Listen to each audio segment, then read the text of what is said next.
Good morning, students. Today we will start exercise 11.3 of chapter 11 parameter and area.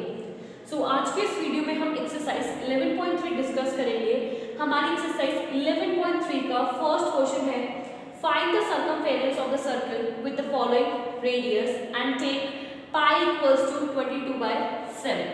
देखो question first में हमें क्या बोला है, हमें सर्कमफेरेंस बतानी है सर्कल की और हमें रेडियस गिवन है. हमें क्या गिवन है? रेडियस गिवन है, मतलब हमें आर की वैल्यूज गिवन होंगी.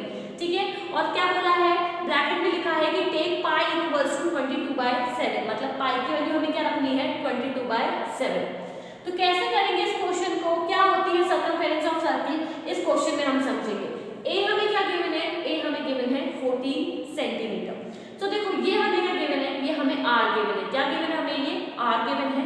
सर्कमफेरेंस ऑफ सर्कल फाइंड करने का फॉर्मूला होता है 2πr. क्या होता है 2πr. आपको ध्यान रखना है कि जब आपसे सर्कमफेरेंस पूछा जाए तो आप सर्कल के सर्कमफेरेंस का फॉर्मूला याद रखेंगे 2πr. और अगर एरिया का पूछा जाए तो एरिया का फॉर्मूला होता है हमारे पास πr². क्या होता है πr². हमें यहाँ पर आर की वैल्यू दे रखी है, कितनी दे रखी है 14. देखो हम इस फॉर्मूले में सब्स्टिट्यूट करेंगे वैल्यू, तो 2 इंटू पाई की वैल्यू इसने हमको कितनी रखने को बोला है 22/7. हमने यहाँ पर पाई की वैल्यू रख दी 22/7. रेडियस हमें कितनी गिवन है, रेडियस हमें गिवन है 14. ये जो आर है यही हमारी क्या है रेडियस है, तो हम आर की जगह रख देंगे 14 सेंटीमीटर. देखो क्वेश्चन में अभी बोला गया है कि टेक पाई इक्वल्स टू 22/7. अगर आपको क्वेश्चन में बोला नहीं जाए या आपको गिवन ना हो कि पाई की वैल्यू 22/7 रखनी है, तब भी आप क्या करेंगे सर्कमफेरेंस निकालते हुए या एरिया निकालते हुए सर्कल का पाई की वैल्यू 22/7 ही रखेंगे. ठीक है, सो हमने यहाँ पर वैल्यू सब्स्टिट्यूट कर दी है. देखो 7 से 14 कैंसिल हो सकता है कितने टाइम्स, 2 टाइम्स. तो हमने यहाँ पर उसको 2 से कैंसिल कर दिया. 2 से कितना होता है 4, और 4 को जब आप मल्टीप्लाई करोगे 22 से यू विल गेट 88. कितना मिलेगा आपको 88. तो हमारे पास सर्कमफेरेंस ऑफ सर्कल कितनी आ गई 88 सेंटीमीटर. तो इस तरह से हमें क्या करनी है, फाइंड करनी है circumference of circle. Question number first में हम इसका बी ऑप्शन भी देखते हैं. बी में हमें कितनी गिवन है 28 सेंटीमीटर. सो ये 28 सेंटीमीटर हमारे पास क्या है, हमारी रेडियस है. आर की वैल्यू गिवन है. सर्कमफेरेंस ऑफ सर्कल का फॉर्मूला होता है 2πr. हम इसमें वैल्यू सब्स्टिट्यूट करेंगे तो 2 इंटू पाई की वैल्यू कितनी रखेंगे 22/7 और आर की रखेंगे 28. देखो 7 से 28 कैंसिल हो सकता है कितने times 4 times.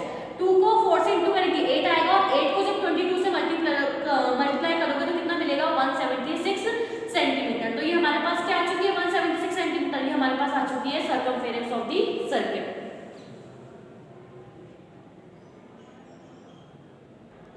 Now let's come to the question number second. Second क्या है, find the area of the following circle given that.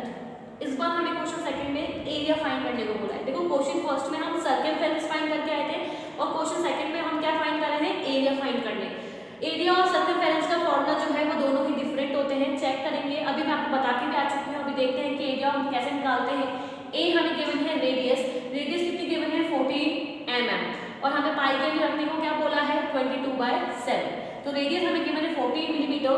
तो हम क्या करेंगे, इसकी वैल्यू सब्स्टिट्यूट करेंगे. देखो किस में सब्स्टिट्यूट करेंगे, एरिया के फॉर्मूले में. एरिया का फॉर्मूला क्या होता है, एरिया ऑफ सर्कल फाइंड करने का फॉर्मूला होता है πr². क्या होता है πr². पाई की जगह हमको क्या रखना है 22/7 और आर की वैल्यू हमें दे रखी है दैट इज 14. तो 14 का स्क्वायर, तो 22/7 इंटू पाई की जगह आर की जगह हम क्या रख देंगे 14 का स्क्वायर.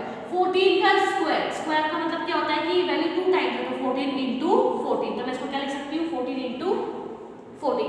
तो देखो 7 से 14 कैंसिल हो सकता है कितने टाइम्स 2 टाइम्स. तो क्या आ गया 22 इंटू 2 इंटू 14. जब हम सबको मल्टीप्लाई करेंगे तो हमारे पास कितना आ जाएगा 616 mm².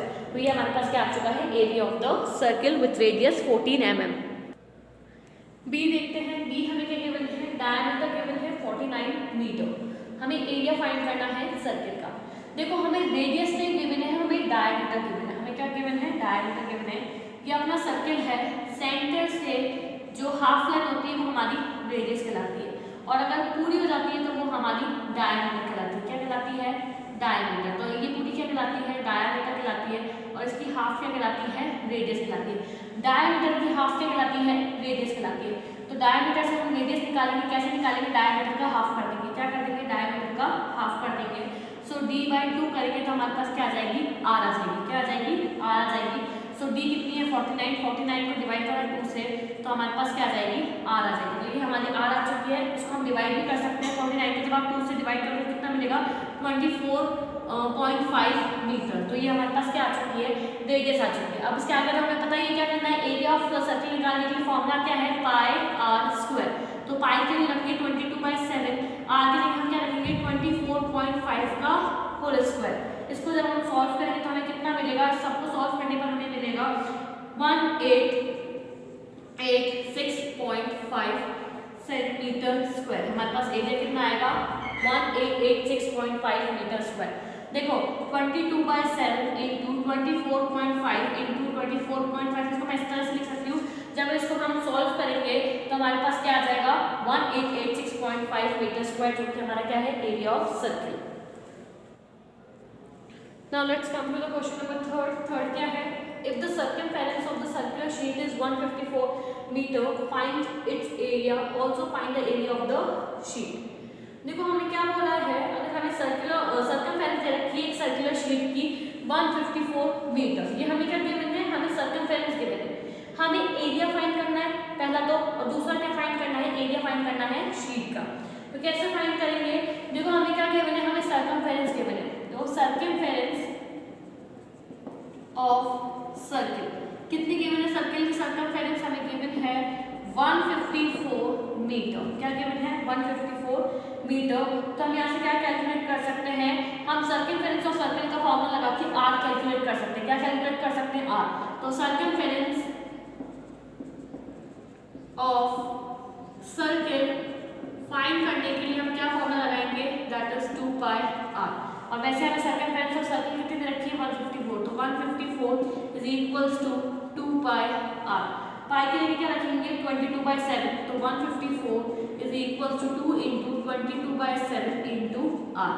154 को इंटू कर देंगे किससे 7 से, ठीक है, डिवाइड में चला जाएगा 44। तो इसको सॉल्व करेंगे तो हमारे पास कितनी वैल्यू आ जाएगी, हमारे पास आ जाएगी 24.5 मीटर। कितनी आ जाएगी 24.5 मीटर। ये क्या आ चुकी है हमारी आर आ चुकी है। क्या आ चुकी है आर। अब आर का यूज करके हम क्या फाइंड कर लेंगे, एरिया फाइंड कर लेंगे। So area of circle find करेंगे, फॉर्मूला क्या होता है पाई आर स्क्वायर। वहां पर आर के लिए सब्स्टिट्यूट करेंगे। सो आर हमारे पास आ चुकी है कितनी 24.5 मीटर स्क्वायर। इसको हम सब्स्टिट्यूट करेंगे एरिया ऑफ सर्कल में आर की जगह। तो एरिया ऑफ सर्कल हम फाइंड करते हैं पाई आर स्क्वायर से। पाई के लिए हमारे पास 22/7 है, आर की वैल्यू अभी हम कैलकुलेट करके आए, दैट इज 24.5। तो 24.5 क्या हो गया स्क्वायर। नाउ 22/7 इंटू 24.5 को हम क्या लिख सकते हैं 24.5 इंटू 24.5, इन दोनों को मल्टीप्लाई करेंगे तो कितना आ जाएगा 600.25। जब इसके साथ हम सॉल्व करेंगे तो हमारे पास कितनी वैल्यू आ जाएगी 1886.5 मीटर स्क्वायर। तो ये हमारे पास क्या आ चुका है, ये हमारे पास आ चुका है एरिया ऑफ शीट। हमारे पास क्या आ चुका है एरिया, ठीक है। Now let's come to the question number 4th. Question 4 क्या है, a gardener wants to fence a circular garden of diameter 21 meter. Find the length of the rope he needs to purchase if he makes 2 rounds of fence. Also find the cost of the rope if it costs 4 rupees per meter and take pi equals to 22/7. देखो question 4 हमारे लिए important है, थोड़ा इसको ध्यान से समझेंगे हम। क्वेश्चन 4 क्या है, एक गार्डनर अपने सर्कुलर गार्डन को जिसका डायमीटर 21 मीटर है उसको फेंस करना चाहता है। उसके लिए उसको कितनी लेंथ की रोप परचेज करनी पड़ेगी। अगर वो फेंस करने के लिए 2 राउंड लगाता है, मतलब उसको जो फेंसिंग करनी है वो उस रोप के 2 राउंड्स की करनी है, तो उसको कितनी रोप परचेज करनी पड़ेगी। तब सबसे पहले हमें उसकी लेंथ फाइंड करनी है, उसके बाद हमें कॉस्ट फाइंड करनी है रोप की। अगर पर मीटर की कॉस्ट है ₹4, तो वो जो 2 राउंड के लिए जो रोप परचेज कर रहा है मार्केट से उसकी कॉस्ट कितनी होगी, ठीक है। सो हमें गिवन क्या है, देखो हमें गिवन है डायमीटर। हमें क्या गिवन है, डायमीटर गिवन है, that is 21 metre. So 21 metre को हम क्या करेंगे, देखो डायमीटर का हाफ क्या होता है रेडियस। तो डायमीटर को हाफ करेंगे तो हमारे पास क्या आ जाएगी रेडियस। तो 21 डिवाइडेड 2, इसको डिवाइड करेंगे तो कितना आ जाएगा हमारे पास 10.5 मीटर। ये हमारे पास क्या आ चुकी है, ये हमारे पास रेडियस आ चुकी है। तो हम क्या निकालेंगे, सर्कमफेरेंस निकालेंगे। तो सर्कमफेरेंस का फॉर्मूला क्या होता है, circumference of circle, that is कितना होता है 2 पाई r। सो 2 इंटू पाई की वैल्यू 22/7 और r अभी हम निकाल के आए दैट इज 10.5। जब इसको हम सॉल्व करेंगे तो हमारे पास कितना आ जाएगा, सबको ऊपर से मल्टीप्लाई कर देंगे तो कितना आ जाएगा 4, 6, 2 को डिवाइड करेंगे जब 7 से तो हमारे पास आ जाएगा 66 मीटर। कितना आ गया 66 मीटर। सो ये हमारे पास क्या आ चुकी है, सर्कमफेरेंस आ चुकी है। ठीक है, तो अब हमें कैलकुलेट करना है लेंथ। हमें क्या निकालनी है, लेंथ निकालनी है। देखो ये सर्कमफेरेंस है, इस मतलब ये पूरी तरह से फेंसिंग है, उस बाउंड्री को जो बाउंड्री कर रहे हैं ये फेंसिंग की लेंथ है। वो जो रोप है उसे कितने राउंड्स होंगे उस फेंसिंग के लिए, 2 राउंड्स। तो 66 को अगर हम 2 से इंटू करते हैं तो हमारे पास कितना आ जाएगा 132 मीटर। तो ये 132 मीटर हमारे पास क्या आ गई है, लेंथ आ गई है कि कितने रोप की रिक्वायरमेंट है। तो कितने रोप की रिक्वायरमेंट है, 132 मीटर रोप की रिक्वायरमेंट है। उसने बोला है कि पर मीटर रोप के लिए 4 रुपए है, तो 132 मीटर रोप के लिए कितने रुपए होंगे, इस 132 को हम इंटू कर देंगे 4 से। किससे इंटू कर देंगे 4 से, तो कितना आ जाएगा ₹528। कितना आ गया ₹528। तो कॉस्ट कितनी आ जाएगी रोप की 528, और कितनी रोप की जरूरत पड़ेगी, 132 मीटर रोप की जरूरत पड़ेगी। सो ये था हमारा क्वेश्चन नंबर 4। ना इसके बाद जो रिमेनिंग क्वेश्चन रह जाते हैं उनको हम नेक्स्ट वीडियो में डिस्कस करेंगे।